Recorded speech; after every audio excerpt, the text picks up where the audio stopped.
You're listening to the Today in Manufacturing podcast. Hi, I'm David Manti, and welcome to a new episode of the Today in Manufacturing podcast. With me this week are Jeff Ranke and Anna Wells. We each have more than 15 years of experience covering the manufacturing industry. Every week, we take the 5 most popular stories on the websites and discuss the implications they have on the industry moving forward. But before we get started, please make sure to like, share, and subscribe to the podcast. You could also help us out a lot by leaving the podcast a positive review on whatever platform you use. If you want to email the podcast, you can reach any of us at Jeff, David, or Anna at in.com with email the podcast in the subject line. You can also subscribe to our daily newsletter and subscribe to us on YouTube at IEN Magazine so you can join William and everyone else that joins us live every Thursday. Jeff and Anna, I got to say thank you very much. You guys did an excellent job last week. It was all Andy. Oh, well, all Andy. I got to thank you guys first, and then I'll get to Andy. We don't need your approval. It's fine. You can. All right. Well, we'll stop with the niceties. You guys did a solid C+ job. It was great. When you guys asked if I listened, I was just like, I listened. No, I thought you did a great job. Thanks, you. Thanks, David. Yes, I continue to recover from the plague inside me.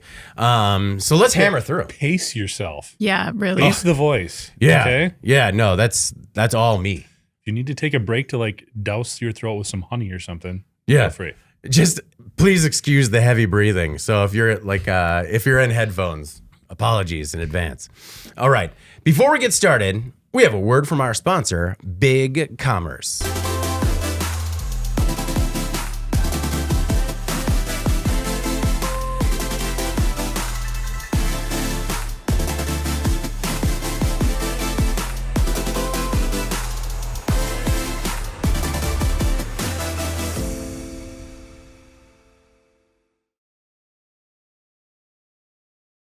And we're back. And just a reminder that Big Commerce provides modern e-commerce technology that works with your existing systems. ERP, OMS, CRM, no problem. Whatever existing business tools and technologies you use today, Big Commerce can integrate using pre-built one-click integrations or customize your automation with its APIs.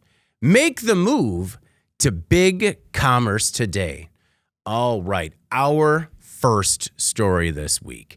FAA warns of engine housings overheating on Boeing MAX jets during anti-icing. The Federal Aviation Administration recently issued a warning to airlines to limit using an anti-icing system on Boeing 737 MAX jets in dry air. Apparently, the process can overheat engine housing parts, causing them to break away from the plane. According to the FAA, the problem was traced back to the engine inlet, which, when it gets too hot, causes parts of the housing to potentially come off and hit a window, causing decompression and a hazard to the passengers in window seats. Yet another reason to prefer the aisle seat, and not just an inconvenience, but probably just scaring the bejesus out of them. Mm-hmm. Don't worry, it was a bird. It was a bird. The LEAP 1B engines are on every version of the MAX and are manufactured by CFM International, a joint venture between GE and Safran in France. Similar part problems have happened in the past. About 5 years ago, a Southwest Airlines passenger died after part of the engine housing on an older version of a Boeing 737 flew off, broke the window next to her seat. That engine failure started with a broken fan blade. The FAA stresses that they haven't received any reports of overheating problems in MAX flights. But Jeff, the problem was uncovered during flight testing and analysis in June, so luckily this hasn't been something that we've seen in flights, but it seems like it could be quite a scary issue for any passenger. Another reason to, once again, reconsider flying on a MAX. Well, I think Anna's going to get into that. I don't think you really have a lot of options when it comes to that. Yeah. But, well, options, obviously. Hopefully the airline makes those choices for you maybe. But yeah, I think one of the things that kind of this brought into perspective for me is how under scrutiny these particular planes are right now, these MAX jets, without a doubt. It seems, because when you look at all the different circumstances that would have to arise in something could happen. I think it's important to reiterate. Yeah. They haven't found that it has happened. It's just that the situation exists where it might happen. Yeah. And the other thing that's weird is when you look at this particular part of the plane, I mean, when they look at the engine outlet, this is right where the turbine is turning, basically. It's all of the metal or parts right around there. So it's obviously a very prominent area. Mm-hmm. But again, all of the factors would have to be really sort of ideal for something bad to happen. Yeah. So I think what it kind of brought to mind for me is, are we getting a lot, just when you look at manufacturing in general, I mean, are we getting that much better at finding defects? Or are a lot of different sort of factors coming into play when you look at, we have labor issues. It's tough to find good people. Material costs have gone up. Timelines in terms of time to market have gotten more and more demanding. Yeah. Are we getting worse there? Or are we just getting better at quality controls overall? Yeah. When you find some of these different dynamics popping up. I hope it's that the simulation software is just that much better. Yeah. Right? Where they're running the simulation, all of a sudden something starts getting red. They're just like, whoa. But again, that's the optimist in me. Because I mean, and it is, you're right. It wasn't in an actual flight with passengers, but I mean, these still were like live test flights that they found them in. Right.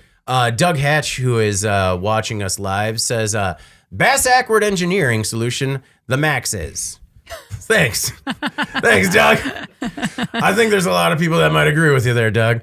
Anna, what were your thoughts? I mean, and Jeff mentioned that you might get into it. Is it just a simple fact that there are so many maxes out there that you can't really get away from flying on one at this point? Well, yes, I think that is true. De-icing is interesting because like the first thing I thought of when I read the story was, wow, that's what de-icing is. Like you've sat on how many planes on the tarmac where this takes place. I never once thought, what's happening right now? Oh. I think I thought like chemicals were being sprayed on the wings. I don't know. Yeah. It just never occurred to me that it was like a heat blast, but it is. And, as a Midwesterner who sits through this process multiple times a year, I mean, you think it happens all the time, right?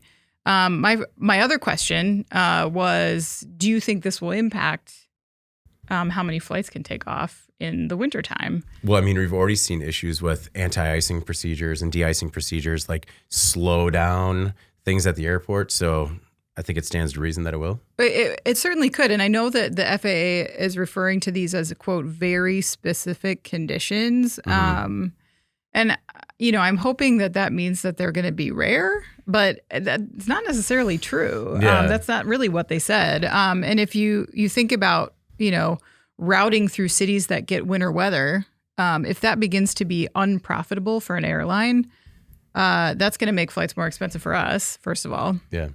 But that they're going to come up with some kind of workaround, whether that's, maybe avoiding those cities or, maybe the whole technology behind this needs to change. Maybe it needs to be a different type of process.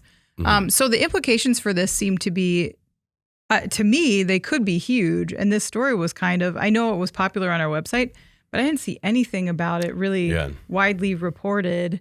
I was doing some searching, in preparation for the podcast, trying to see what people were saying about de-icing and what this means. And no one is talking about this. No, just because in the grand scheme of horrors hitting our nation right now. Right. This is just one teeny. This is just a hot inlet. Tiny, hot, bass-ackward situation. But the other thing to think about, I think, is we're constantly talking about supply chain. I know that these Boeing MAX jets are being used for freight as well, air freight. So if this impacts consumer travel, it could impact, supply chains as well as freight, again, these very specific conditions that dry and cold, that happens so many days out of the year in the winter. So how many days will it be? I guess we'll find out. Yeah. Probably the hard way. But and I'm not sure we're pronouncing that correctly. It might be bass-ackward, not bass-ackward. It could be bass-ackward.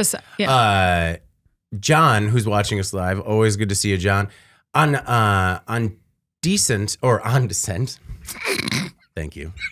I'm back. That's not a mistake you're going to get from Zal, huh? On Descent, they bleed warm air into the turbofan to stop blade icing. Rolls-Royce have figured it out, though.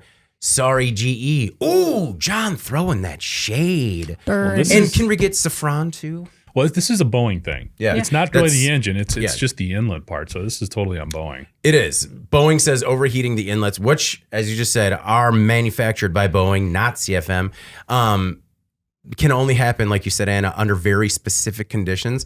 But when I saw very specific conditions, I didn't think that it was rare, but I did think that it was easily identifiable or traceable and easy to fix. Boeing says that it's working on both permanent and interim fixes. And the problem highlighted by the FAA involves something called engine anti-ice, like you were talking about, Anna. It was surprising to me, too, because I haven't been on that side of the plane.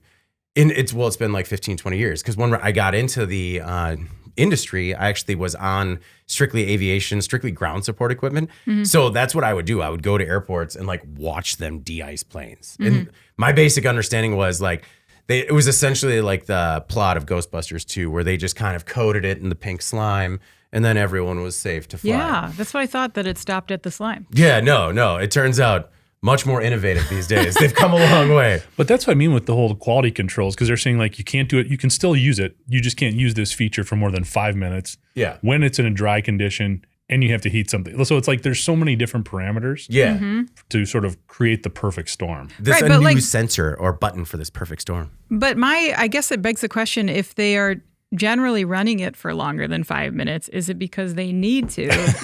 And if they can't do that, then what happens, you know? Yeah. Well, if the part breaks off from the engine housing, it can not only break the window, which would be harrowing, but it could hit other parts, key parts of the engine. So all bad. All bad things. Yeah, I Yeah, think yeah.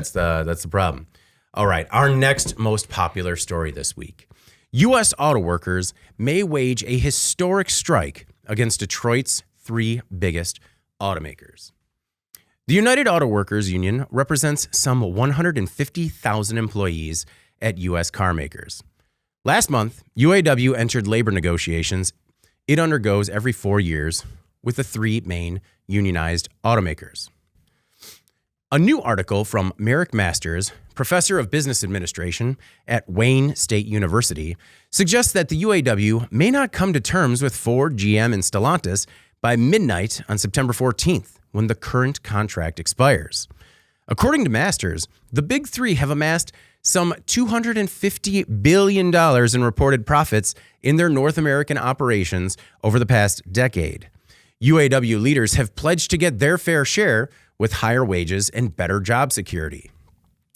New UAW President Shawn Fain often targets corporate greed as he espouses the union's willingness to go on strike. In the past, the UAW has gone on strike with one automaker at a time. But now, Fain says, quote, "The Big Three is our strike target. And whether or not there's a strike, it's up to Ford, GM, and Stellantis." The UAW has nearly $1 billion in its strike fund to help workers make do without pay in the event of a work stoppage. But Anna, when you're representing that many people, $1 billion doesn't go a long way. I know. I will get into that strike pay stuff in just a minute, because I do think that that's important to point out some of the rhetoric around it versus the reality of what's going to take place if a strike were to happen. But yes, back to the beginning here. This is heating up big time. We knew it would be contentious, but based on the reality, it's already almost worse than I was expecting. Which makes me think we will see a strike, because Shawn Fain, I think he seems to believe his worth lies in how aggressively he handles this. It's purposeful in the way he interacts with these automakers. He skipped the handshake ceremony. Yeah. On Tuesday, the UAW held a live stream where he took Stellantis offer and threw it in the garbage can and said, "This is trash." Mm-hmm. And he was also recently quoted as saying, "Record profits, record contracts." So I think he's, as you mentioned, the greed component, he's really trying to position these corporations as greedy, profiting on the backs of their workers, a position that can generate support. I think if he doesn't take it too far, which he might. No, but I think he's done a very good job of it so far. Taking it too far? No, threading the needle. I think he's done a good job threading the needle so far. I don't think he has much room left. Yeah. I don't know. To me, it's like, okay, so he keeps the strike fund, right? He keeps pointing to the strike fund. $825 million. Just a reminder that the top weekly strike pay for these workers is $500. So it's still an incredible financial stress for them to strike. The UAW quietly changed a ruling on last year on second job. So if you take a second job that pays you more than $500 during that time period, they won't give you that money. So then you get zero strike pay. So it's not as if these these workers can just sort of sit casually and strike forever. Not to mention the fact that, it's 144,000 workers or 46,000 workers that they represent.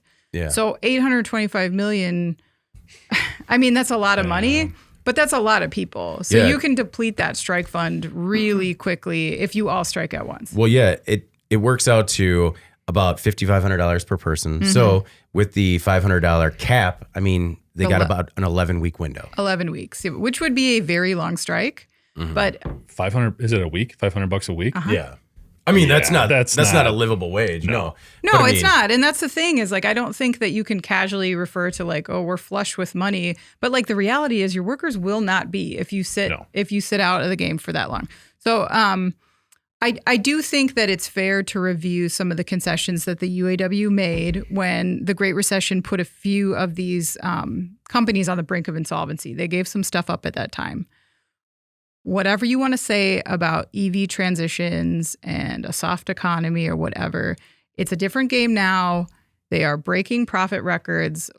I can see that Fain wants to take advantage of that element of the negotiation, but he also has to be careful not to overplay his hand. Yeah. And I realize a strike would be bad for the auto companies too. It's in their best interest to sort this out as quickly as possible. But that doesn't mean that they're going to lay down to every single one of his demands.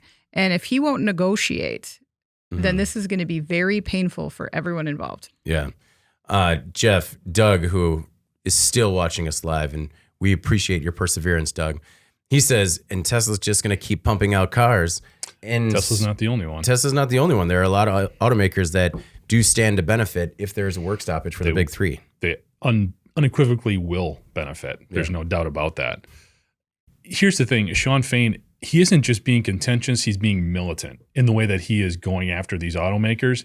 And I don't really understand why he thinks he has so much of a high ground in this fight. I don't understand where this comes from, where this hubris, this confidence comes from, that he thinks he can be like this and still get everything he's looking for. Now, there's a lot of these demands that I'm okay with. I get it. When it comes to the pay raises, 40% is a big pay raise, but when they're looking at doing it over, I think 4 or 5 years, whatever the term of the contract is, that makes sense. Yeah. I get that. Cost of living adjustments. I agree. Yeah. I'm with you there. But then when you start getting into stuff like ending a tiered employment structure, so you have the same compensation for new workers as opposed to those who have been there a while, what company does that? Nobody's going to put a new employee on the same program that you put somebody who's been there for 10 years. Yeah. That isn't the real world. Nor are some of these other things when they talk about restoring pensions and retiree health care benefits to all workers. Nobody has pensions anymore, man. Yeah. That doesn't work. Health care once you retire from the company? No, those aren't feasible, especially when you're talking about 150,000 people. That isn't a feasible business model for a U.S. company anymore. The one that really blew me away is he wanted an assurance that said these companies will pay workers for doing community service or other work if their plants are closed. Yeah. Come on, what are you doing? I mean, that doesn't give you ground to negotiate. That makes you look foolish and unaware of the situation. I think that's an overreach, Jeff. I think that, honestly, you come in with sort of your list of demands with an understanding of where you're willing to make concessions. And of course, you have your sort of wish list going in, where it's in an ideal world, we would like to see all these things come back. And he's serving two masters here, where he's trying to show strength against the big three. Because, you can say, he doesn't have a huge position of bargaining, but, it's 150,000 employees that will greatly impact Ford, GM, and Stellantis if there's a work stoppage. There will be a huge impact on those three companies. Do those people want a company to come back to? But yeah, they do. But so he has to kind of, like I was saying, thread the needle in terms of these are the top line. These are other things that we would like to see restored, knowing that once you enter some sort of bargaining or negotiations, things like that are going to go away. Why make all this public? That makes no sense. David, the first thing that happens, if I poke you in the chest, what are you going to do? Are you going to be like, hey, I understand you had to poke me in the chest. No, I'm going to say it's really okay. I get it. What are you going to do? I'm going to say, Jeff's a violent guy. Probably poke you back, Jeff. Exactly. That's my point. No. So why would you do this and poke the bear of these three companies who are all going to, okay, there's no collusion, right? Yeah. There's nothing like that going to take place. Never has been. Yeah. So they're not going to say, oh, yeah, we're going to just negotiate in good faith individually with this person. Yeah. When he comes out and does this kind of stuff. But he's also not talking to the automakers specifically. He's also talking to all the people that he represents. And he's like, hey, this is what we're fighting for. This is our worth as the UAW. This is what we want for all of us going forward. He's not just poking the big three. He's also trying to sort of rally the troops for what might be in store as a result of what they're fighting for. Okay, so if you're looking at this guy and you work at Toyota, Volkswagen, Honda, Nissan, any place else that has a U.S. plant here, and these workers are not UAW, does this make you want to join this guy? Does this make you want to follow this guy? It wouldn't make me. I would run as far as I could in the opposite direction from his tactics. I can't imagine a union representative that you would run towards, Jeff. Well, fair enough. But in this case, again, you've got all of these other automakers, Tesla, as Doug just pointed out, they don't have to worry about this. And they are sitting back just waiting for something to crack here. Yeah. Because when you look at supply chain issues like chips, EV batteries and materials, do you really think if these folks go on strike, these other companies aren't going to step in and scoop up as much as they possibly can? And it's going to put these other automakers, if they actually do have a work stoppage, that much further behind. Ford already has thousands of trucks sitting on the lots with no chips. Yeah. This is going to even damage them more. So I can understand the workers wanting to get their piece of the pie. They deserve the pay raises. I'm with you there. But when you start looking and putting all of this out on the public record, that makes there's no way you can come out ahead. He's going to have to make concessions. There's no way around that. They're not going to get all of that if they actually want to go back to work. So why be so contentious and so militant about it? Why not actually enter saying, hey, you know what? Things have been going really well in automotive. We deserve our piece. We're going to sit down and figure it out, as opposed to doing all of this. Say whatever you want in private. Why put it in public? That doesn't make sense. Because I think they kind of went soft last time during negotiations. And as a result, they took greater losses than they envisioned. There's two faces in a negotiation. And also, when you're talking about the workers at Tesla, we've covered all the stories in terms of union busting at Tesla. So I think Tesla workers look at something like this and just like, oh, it might be nice to have this sort of collective representation, so that way we weren't getting, chopped down at the knees anytime we wear a button, I don't know. I think there's two faces when you're in this type of negotiation. There's your public and your private. Do whatever you want to once that door closes, but this does nothing to help you when you put this much out in the public stream like this. I mean, I agree to some extent, but I also think that was part of Thane's complete MO. Why he sort of won election. He didn't win by an overwhelming margin. He was just barely elected. So again, it's not like he's standing on such solid ground, even within his own organization. Yeah. If this fails, he is done. Yeah, and if he doesn't come up with everything that he is hoping for here, he's also going to be in a lot of trouble.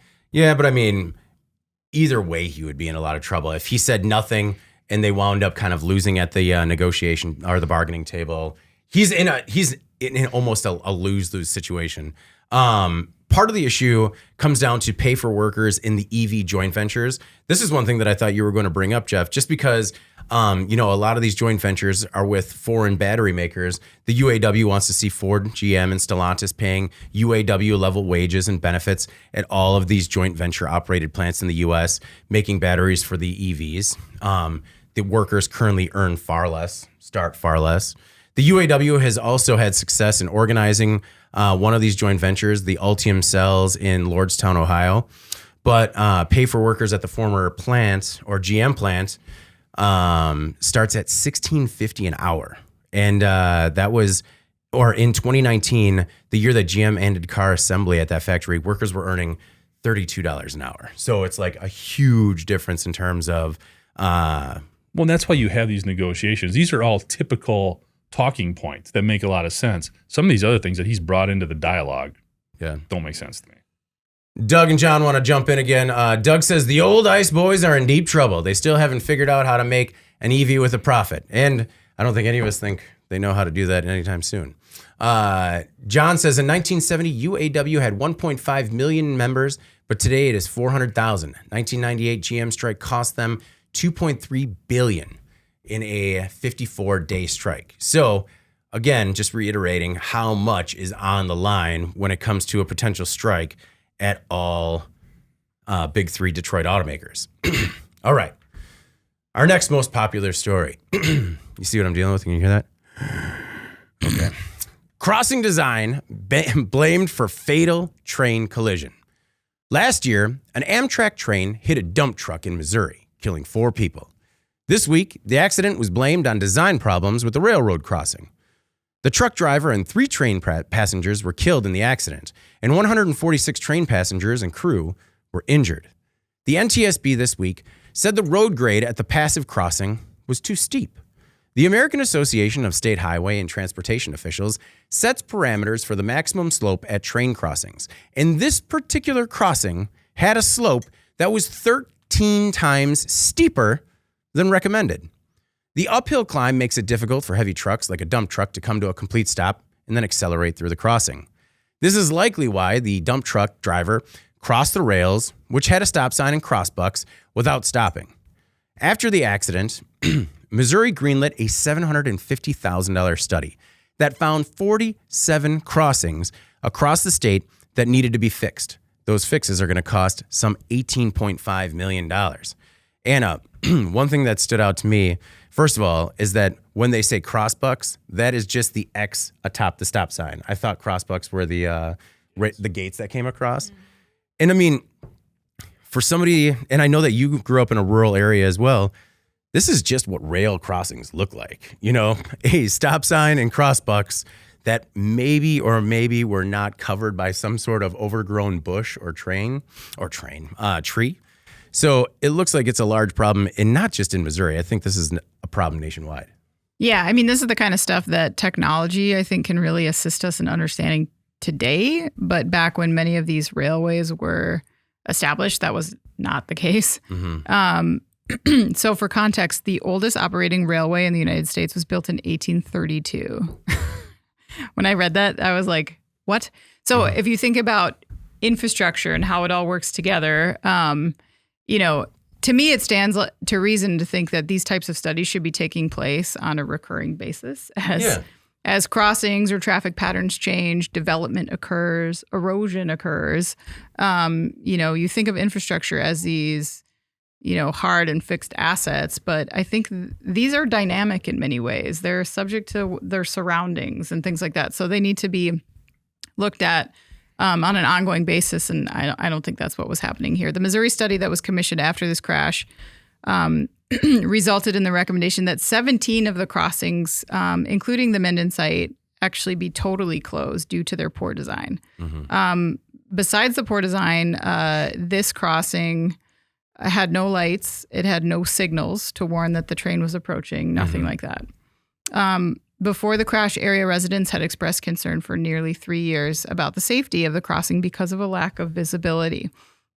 So it's not just about this angle, which was a huge part of it, obviously, that they uncovered in this investigation. But there was a lot of, you know, added components to this that already there's a lack of visibility. Already there's no lights. There's no signals. That's a perfect storm right there. And the NTSB chairperson, Jennifer Homendy, said at the time, just setting eyes on it, you realize how dangerous it was. And yet it took a fatal crash to prompt the investigation. So when you consider that any type of accident on a railway could generate a mass casualty event, just the sheer number of people traveling in that one unit, I think these should be prioritized like highways are at a minimum. You know, just a reminder too about how important it is to invest in infrastructure because some of this has been around for a very long time. Yeah. And you know, as an adjunct, just another thing that I thought of is just from the tech development side, you know, you see auto companies developing all this technology that's being used in vehicles with sensors and cameras and LiDAR and all this stuff that can detect potential, concerns that maybe you're not seeing out of the corner of your eye. Hopefully this kind of stuff can start to be utilized to alert drivers when they approach these rail crossings, because that's terrifying to think that what's standing between you and potentially a lethal accident is, well, nothing. Yeah. There's nothing there to stop you from crossing that track. Just your own personal judgment. Yeah. It also made me thinking about how many times I've approached and gone through a rail crossing, and you kind of sometimes say to yourself, like, that didn't seem very safe. Mm-hmm. And, many times it's probably not. Jeff, another issue with this was that if you did stop as you're supposed to at this rail crossing, is how much you had to crane your neck around just to see if a train was coming. Which, again, I understand that in the grand scheme of things, yeah, you should turn your head to make sure a train's not coming. But I don't know. It's I guess it maybe shouldn't be such a shock, but there can always be these recommendations out there as to what you should have at train crossings, railroad crossings. But until they're actually their hand is forced, nothing's going to change.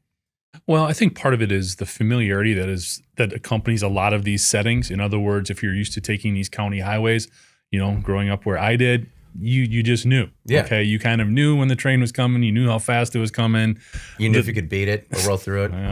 Unfortunately, that's the reality. It's real. Yeah. All of those types of things. So then when you got someone who's not familiar and you do come to a situation like this where you would have needed to pay more attention to the grade because it was unfamiliar geography, horrible things can happen.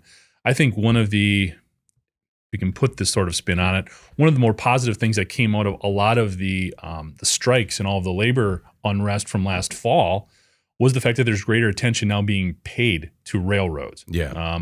Both for passenger travel as well as how it affects the supply chain. Now, going back a little bit further, it's good to see that in 2021, when we had that Infrastructure Investment and Jobs Act, there was like a $500 billion investment. There was $66 billion of that was going to improve the nation's rail system. So that's huge. Yeah. And that can obviously keep more things safe, secure, and all that. It's also interesting to see that we're looking at potentially over the next 5 years, like a 5% spike in passenger rail travel. Oh, okay. Now, a lot of that is we're looking at metro and intercity. Yeah. But if we are going to have more people traveling out there, brings more attention to it. We talked about the supply chain elements to it as well. It's good to see that we are not just sort of taking it for granted, that it is getting more attention, that it's not because of the infrequency of maybe bad things happening, it doesn't get as much notoriety, but now it is. So it's positive to see.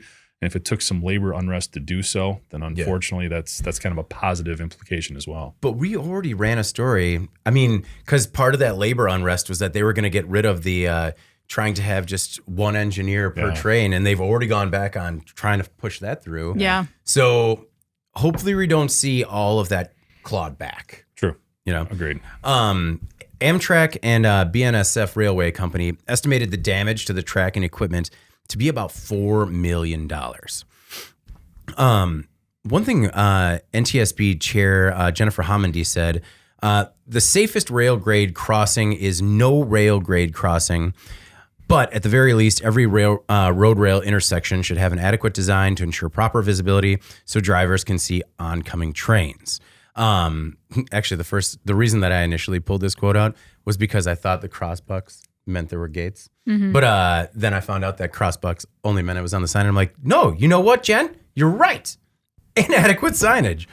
The County Road 113 intersected the line's two tracks at 45-degree angles. And the gravel road leading up to it also had potholes, humps. And it was, like I said, about the tough viewing angle once you stopped. So you can imagine this crazy, rural, poorly kept road leading up to a railway crossing.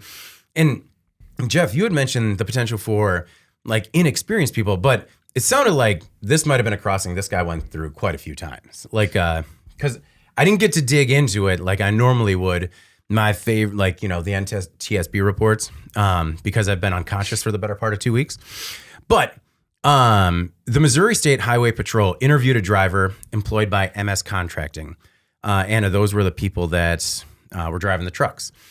Another driver, he described the gravel on the grade near the crossing as, quote, spongy. Oof.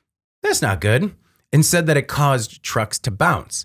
And he even admitted in this investigation that he didn't stop at the crossing because it was too hard to accelerate afterward. Mm-hmm.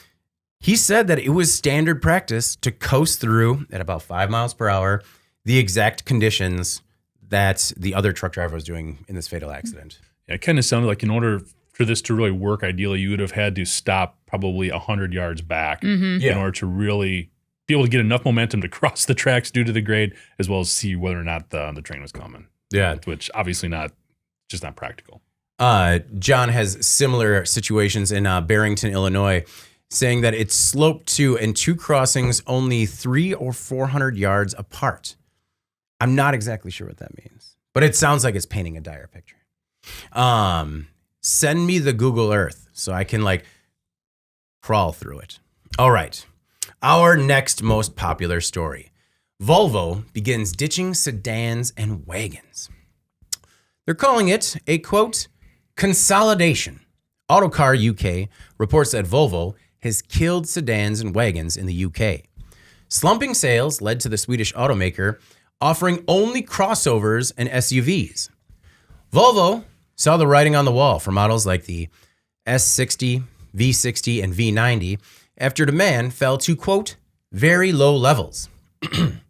Volvo's rapid transformation, quote, means not only moving towards full electrification, but also shifting to a new platform or new platforms and technologies across all cars.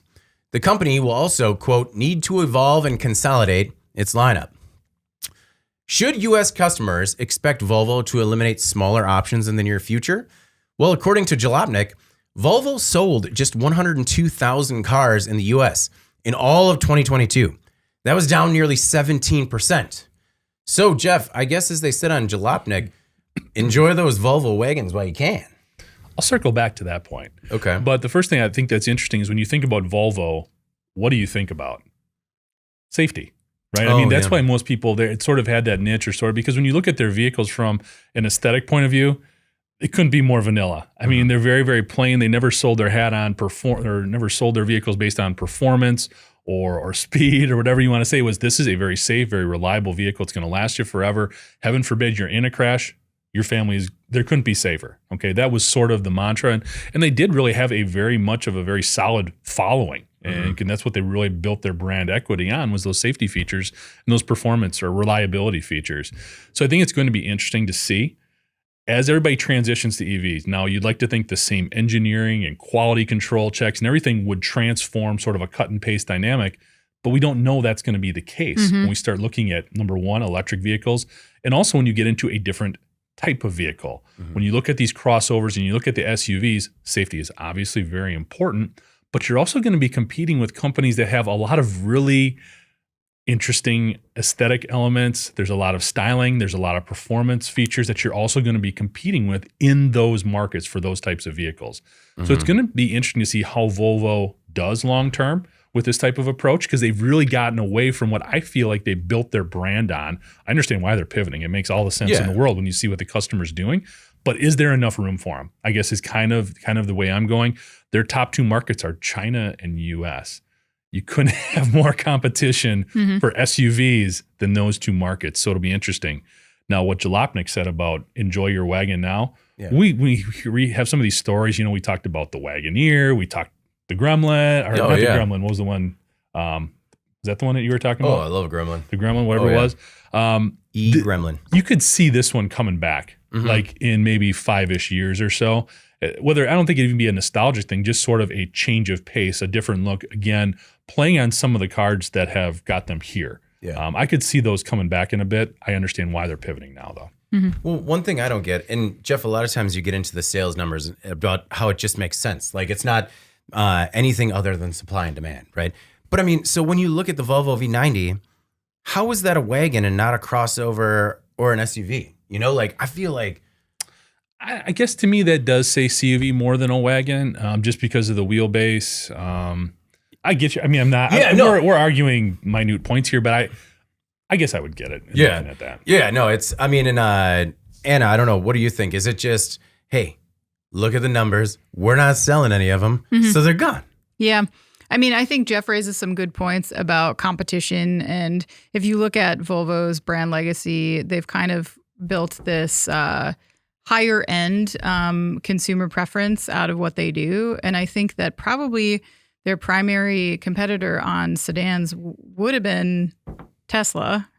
And that's a tough place to be because Tesla's a kind of a brand of a unique like lifestyle of its own, right? So I could see them maybe not wanting to get into that water. But what was interesting to me, it was just back in 2022 that Volvo confirmed that despite the fact that SUVs were responsible for 75% of its sales, that they would continue to sell sedans and wagons because they believed that they needed an offering that was more aerodynamic and streamlined. So this led some industry observers to assume that Volvo would be replacing its S&V lines with EV versions. And while I know this latest story is specific to the UK, I don't think I would be surprised if the company makes a similar move in the US. One of the most striking differences, I think, between this year and last year is something interesting that the auto industry is starting to take note of as it relates to EVs. And that's really that the car makers are starting to realize, I think, that they've potentially churned through this very finite customer group that you might dub as early adopters of EVs. Oh, yeah. Auto News just ran an interesting report about this that you may want to look for if you're interested. But I think the question that arises out of that is obvious, right? This next stage of this transition is about to get more difficult. And how do they appeal to this new group and kind of lure in this next group of buyers? And what they need to do, I think, is give them an enhanced version of what they're already buying. I don't think making these vehicles electric is somehow going to magically make people want to buy wagons, you know? So if that customer base is dwindling already, and Volvo, same as everybody else, needs to find a way of appealing to the people that they haven't quite convinced yet, they're not going to be profitable on that journey if they keep trotting out vehicles that nobody wants. Not to mention the margin game is just going to be a major part of funding this EV transition for a lot of companies. So you can build more fat into the price of those SUVs. I think they're going to do that. Mm-hmm. I feel like we've had that same conversation with almost every automaker at this point, where it's as we see those lower end lines get trimmed out. And see, when I look at the S60 as just a run-of-the-mill sedan, I understand why that's getting cut, right? And Jeff, just because you still drive a sedan, like, do you think that market is still going to exist? Will we still be driving sedans at all, even if they're EVs? I think so. I think there's always going to be that market for them, not at the same level, obviously, that there was before. And I think my situation is a little bit unique in that we have two vehicles. The other one is an SUV, and I'm able to drive a vehicle that's just a standard sedan. Yeah. I think it will always be there. It is interesting, though, when you look at these different brands, and this actually goes back to the UAW story a little bit, too. The differences between them are so little right now. There's just I was a very loyal Impala driver. I drove a Chevy Impala, like 3 of them in a row. And then for whatever reasons, I went to a smaller SUV for a while. And then the sedan that was available happened to be a Nissan. That was just when it was going through all the used car stuff that I was dealing with. And getting there, and it's like pretty similar. Same price, maybe a little lower. Gas mileage is a little better. I'm good here, So I think that's some of the issues that Volvo is definitely going to run into here. If people start checking out some of these other models and they're like, boy, I don't know, feels pretty comfortable. Yeah, no, I mean, a lot of these ratings are kind of the same. So, well, we see automakers also that are going to want to nickel and dime us with a la carte features. But again, to your point, I think it's at the end of the day, it's going to come down to like, I don't know, it kind of sits the same, a little tighter, but it's, it comes down to price. All right. Our most popular story this week. Tyson Foods is closing 4 chicken processing plants in a cost-cutting move. On Monday, Tyson announced plans to close plants in North Little Rock, Arkansas, Corydon, Indiana, Dexter, Missouri, and Knoll, Missouri. The food titan will shift production to other facilities and shutter operations by midway fiscal year 2024. The company currently estimates having $300 to $400 million in total charges to pay for these closures. Tyson launched a plan in 2022 to find $1 billion in productivity savings by the end of fiscal 2024. The company topped its $1 billion target more than a year ahead of schedule. In May, Tyson posted a surprise loss in its second quarter and cut its sales forecast due to the cost of plant closures and layoffs. Tyson has been trying to cut costs over the past several months. It closed its corporate offices in Chicago and South Dakota late last year, and it consolidated its workforce in Arkansas. In March, it announced the closure of 2 plants in Arkansas and Virginia in order to better use available capacity at other facilities. Anna, what is going on at Tyson?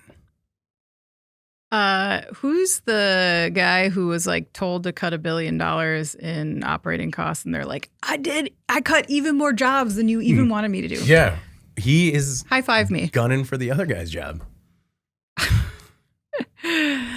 Yeah, this is a difficult situation, obviously for the workers, first and foremost. Tyson Foods spokesperson told Forbes that all affected employees are encouraged to apply for open posted roles within the company. How nice.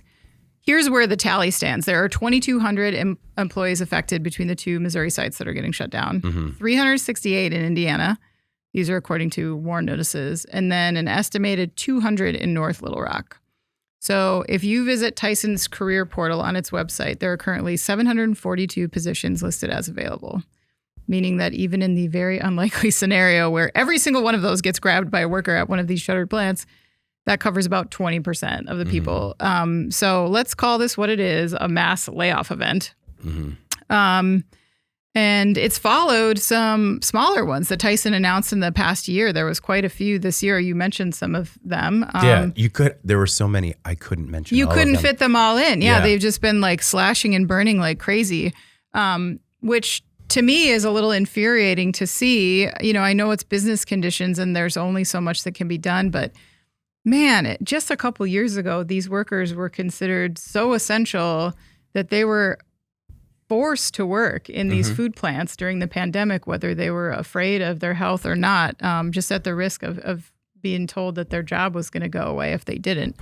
And then, you know, now you have this, which is especially challenging for these communities that are built around certain industries. And Arkansas is the top poultry producer in the country. If you look at Knoll, Missouri, manufacturing employs 40% of its residents. Wow. In Dexter, the city says that the poultry production industry has been active since the 1890s, and the current plant location for Tyson has been active since the Swift Poultry Company opened in the 1930s. These are like probably family legacies, people who have worked in this industry, the whole town built around these. Leaders in that town say that they will be focusing on how to encourage economic development in response to the shutdown.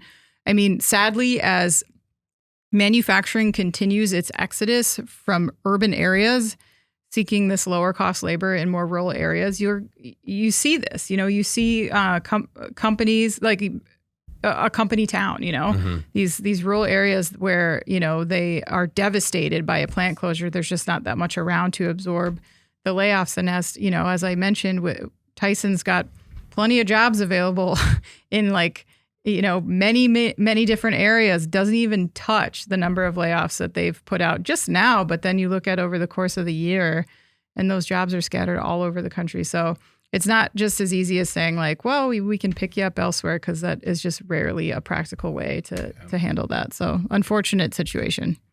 We must eat chicken during our plague, so you must work. Now your chicken is too expensive. Everybody go. Yep. Jeff, this is a very sad situation for people all across the U.S. And, I mean, to John's question, what the cluck's going on here? Well, I think there's a number of market factors here. Some of it, I think you can definitely point a finger at Tyson and the way it was being managed, because a lot of what they're experiencing right now are higher costs stemming from higher priced workers. They need to pay people. We covered some of the strikes that were going on with Tyson and some of the other food processors. So the wage is higher. What that creates is also a worker with greater awareness of what's going on, i.e. safety. We've also covered a number of stories about Tyson and other poultry processors being caught not following OSHA guidelines, having to invest a lot more in safety costs. When you start looking at safety and you're making investments, then you also look at automation. So when you combine those three factors right there, just from an operational perspective, consolidation becomes very, very appealing and you become much more open to it, and you can see where there may be opportunities for that. Now, part of that should have been an ongoing process. It shouldn't take closing 4 facilities and laying off 2,700 people to identify those efficiencies, okay?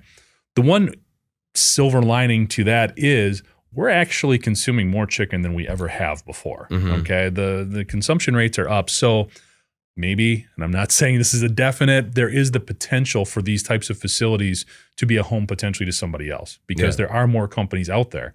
I think that's another part of the sort of story here. When you look at the poultry marketplace, when you look at elements like farm to table, when you look at different consumer trends, in other words, people are eating, we don't want as many chicken tenders, we want more chicken breasts. Okay, that's a higher quality product. It's a higher cost product, but there's also more demand for it, which means there's also more companies doing that. There's more local sourcing. There's more diversity in that type of product that's being offered as opposed to somebody like Tyson, who is going to make 1 million of the exact same thing. Yeah. Okay. So there's a lot of those changes that were coming into place, so you can see why some of these bigger factories were not needed in Tyson and why they were looking to cut costs here.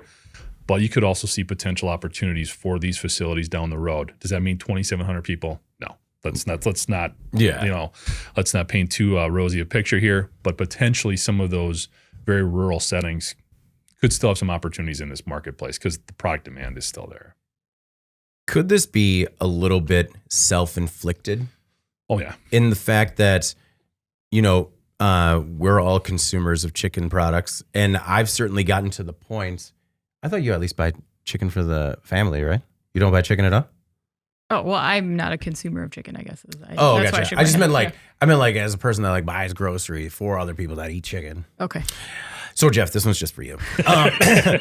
No, but I mean typically I try to buy everything farm raised, but every once in a while, I need 5 pounds of boneless chicken breasts. I need an any teaser for my own personal reasons. And when you go to the market to buy those, they have steadily increased. And I feel like poultry or chicken in particular has reached a breaking point where now when I do my normal shopping and I pass that section of the grocery store, I legitimately think twice or don't put it in the cart because it's just it's way too expensive. Chicken might be the main reason we have a Costco membership. Oh, yeah? Because being able to buy it in larger quantities like that, and you see the price per pound come down, because we eat a ton of chicken breast, not so much breaded stuff, a little bit. Yeah. But yeah, I mean, there is definitely, you can see for the higher quality stuff, the price has gone up exponentially, especially with all the market factors right now. It's, feed costs are higher. There's inflationary issues, transportation costs, all that are kind of packaged in there. But again, we're still consuming more than we ever have before, which is why I think some of this comes back on Tyson for not properly managing a lot of these facilities and their workforce. Yeah. We've talked a ton about how the margins in food are tight. So when all of a sudden you get stuck with paying people more, investing in upgrades, investing in safety, becomes harder to justify all the facilities, unfortunately. Yeah. When they say they posted a surprise loss in May, I was like, that's not a surprise because you lost me. All right. Well, before we move on to, in case you missed it, stories that maybe weren't as popular on the website, but still stand to make a big impact on the industry going forward, we have another word from our sponsor.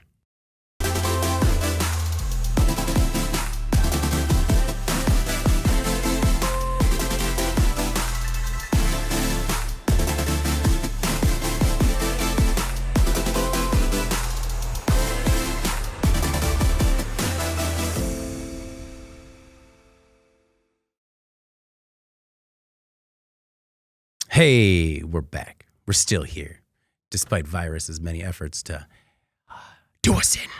Just a reminder. We're going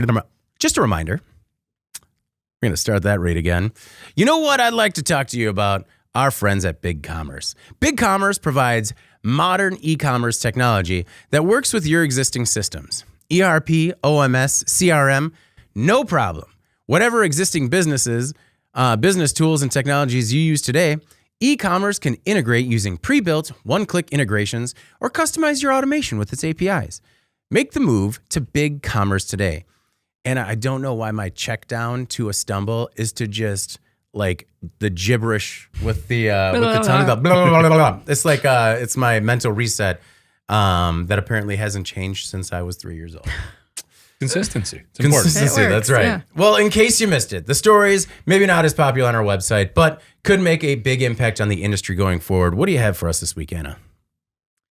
The story I selected this week for In Case You Missed It is about Fastenal and Trex announcing a scrap supply agreement. So I think we all know Fastenal, a massive industrial distributor. Based in Winona, Minnesota, they have entered into a scrap supply agreement with Trex Company, the world's leading manufacturer of wood alternative composite decking, railing, and other outdoor building products made from recycled materials. So their entire portfolio of composite decking is reportedly made from 95% recycled and reclaimed materials. So they use a mix of polyethylene film and industrial wood scrap. And through the partnership, Fastenal is going to collect its own used PE film in its distribution centers, branches, and customer-specific on-site locations and ship it to Trex to use the material in the manufacture of its composite decking products. I know this is maybe not that exciting to everybody, but I was excited to see this because I think companies have struggled a bit once they get past the low-hanging fruit of their ESG initiatives. It's pretty simple to cut out like non-essential airline travel and put some solar panels up and maybe buy some carbon credits, but then like, what do you do after that? So I was pleased to see this effort from Fastenal because I think it sets an example for the industry at large about what can be done creatively to hit some of those goals. And partnerships around scrap are a great way to do it. Mm-hmm. As much as they reduce, they will never get this scrap down to zero. And especially in distribution, like you're never going to get rid of pallet wrap, which is basically what this is. So, with that said, there's been a ton of research and we've covered some of it around material reuse and how waste products can sometimes be interchangeable in certain applications. And there just needs to be a conduit because I know, as Jeff has said on the podcast in the past, like I think that tends to be the hardest part is really developing the infrastructure part of this, like the receptacles and the pickup and all of that in order to make the programs actually work. And finding ways to create advantageous opportunities for two parties here, I think is a great win-win for ESG, and I was happy to see it. And only because I'm a little skeptical, I just want to see the first board made.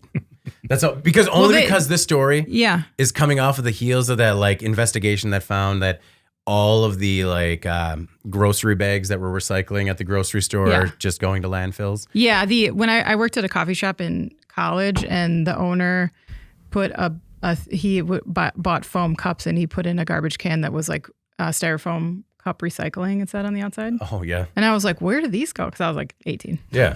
And he's like, oh, I just throw them in the dumpster.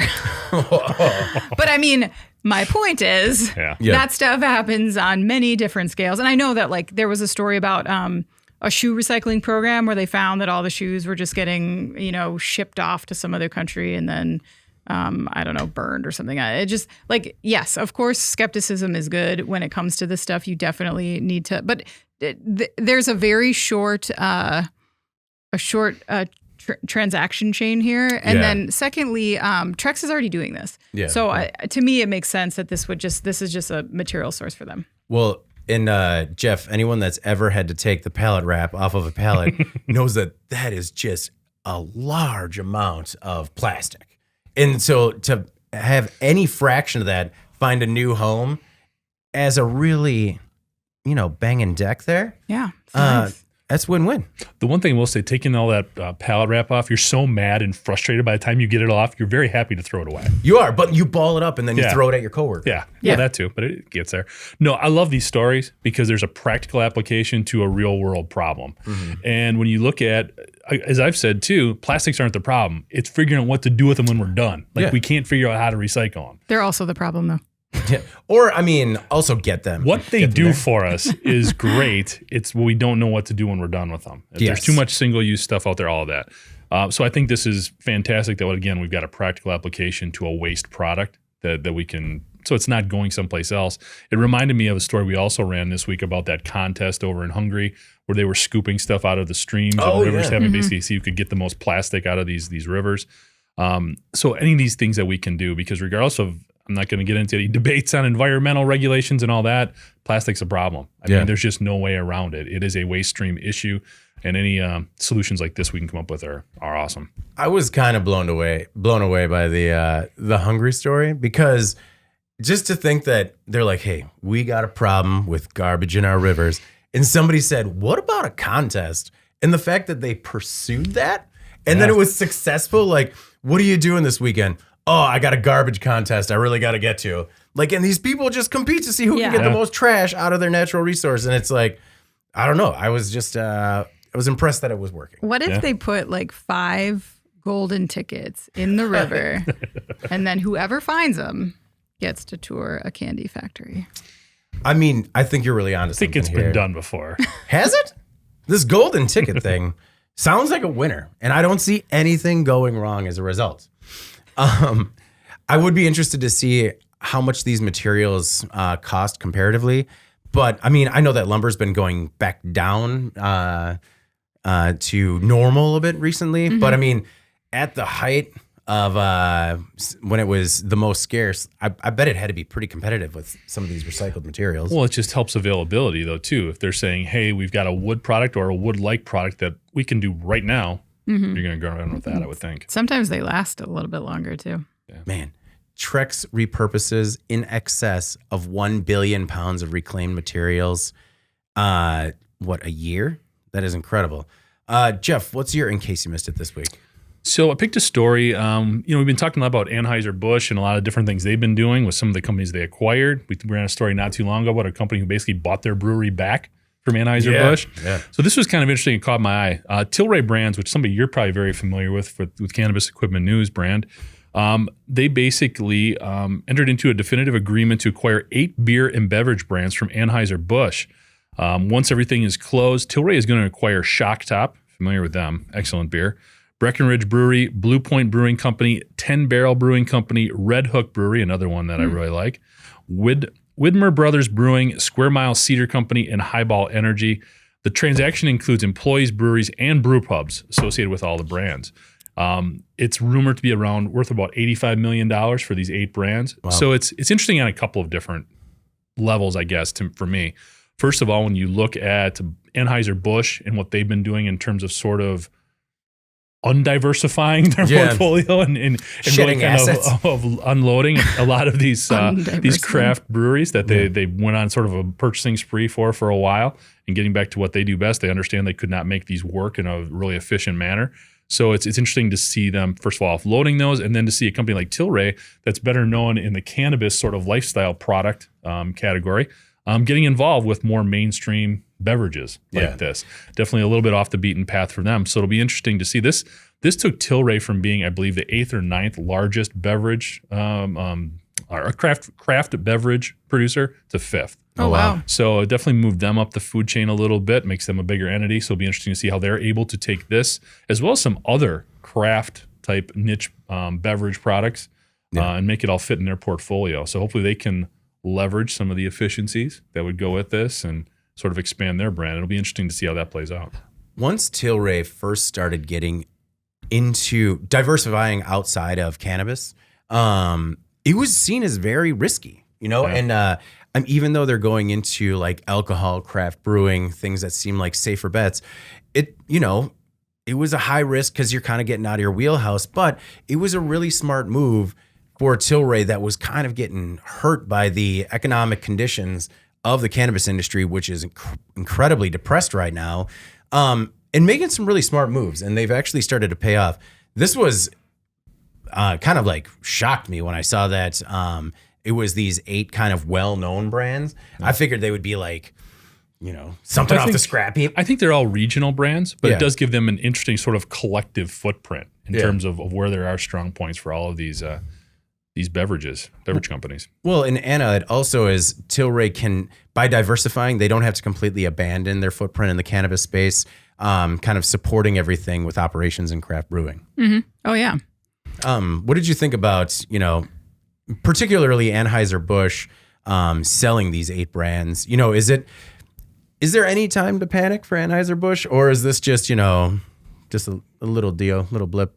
I don't think so. I think a lot of that is, we talked about it in the past, but,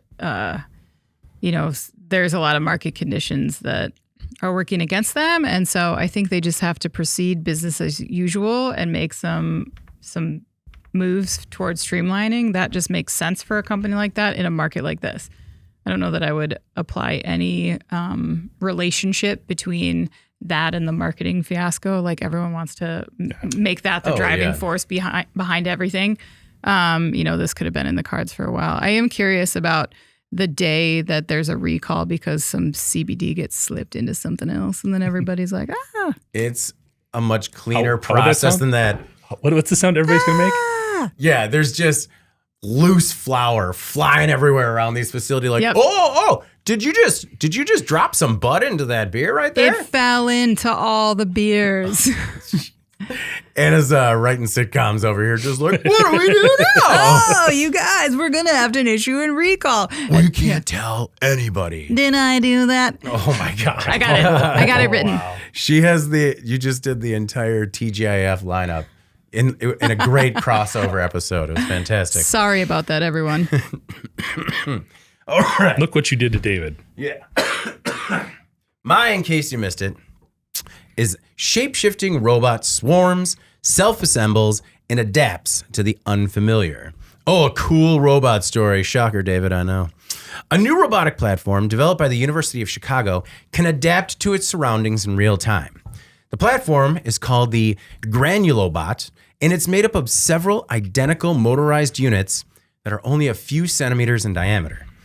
Each unit has a Wi-Fi microcontroller and sensors and uses magnets to engage one another, attach and detach one another. The Granulobot was inspired by natural materials that can act either as a solid or a liquid. So think of wet sand is what they were essentially inspired by it. But just think of the wet sand building a sand castle out of itself, and then being able to take that giant sand castle and then tear it down and make multiple little sand castles and operate their own little town. It's already happening. The concept is also compared to an amoeba, which can change its shape by extending or retracting a temporary projection.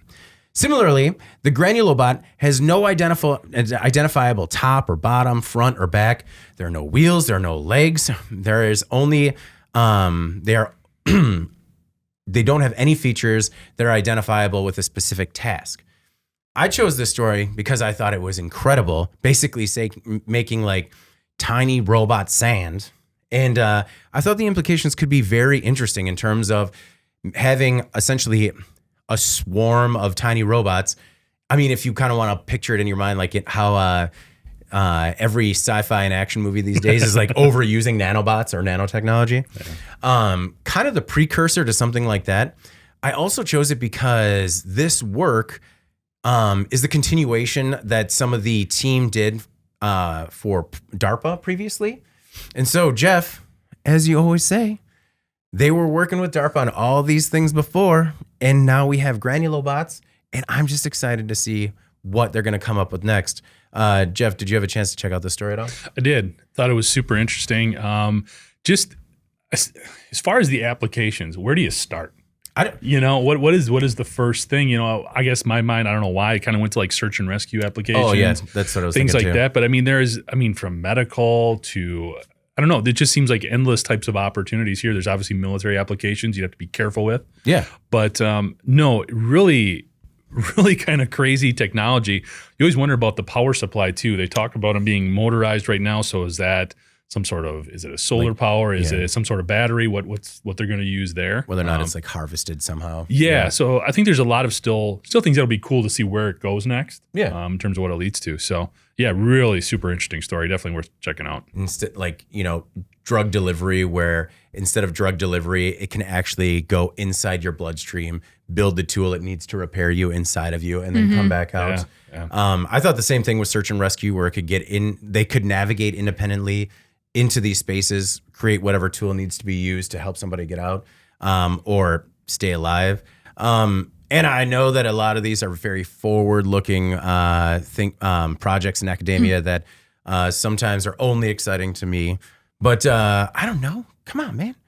No, I think it's cool. It's cool to think about what this could do. And, like you said, with medical, that's super exciting. The thought of something going into your body and being able to shift in a way to plug a specific size hole or something. Yeah. And then if you extend that even further, what the implications could be probably sooner for maintenance, Oh, yes. Just going in and being able to solve a problem inside of a machine that is pretty exciting. So, yeah, I know. I think the thing that leads to the thing, right? But ding, ding. Interesting to see where this might go. No, I mean, hey, our engine inlet's getting hot. Send in the granulobots.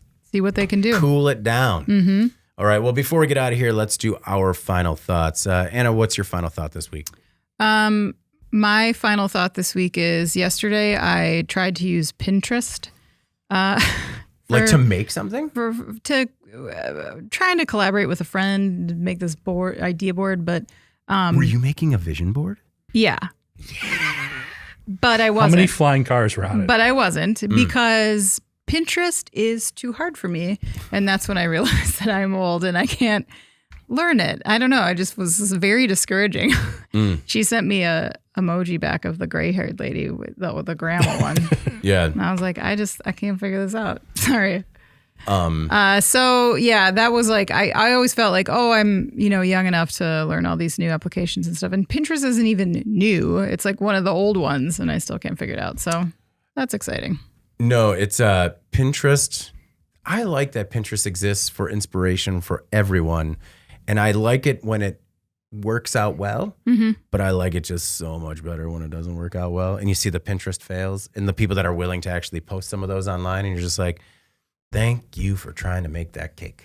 Oh, yeah. No, I wasn't doing any of that. I was just trying picking pictures out and putting them together It's all right. This is just the first swing. Pinning things. Yeah, this is just the first swing. Like same time next year, you're trying to build like a multi-tiered cake with like some weird structures. There's no cake, David. I think there is. I think there's going to be a cake. There's not a cake.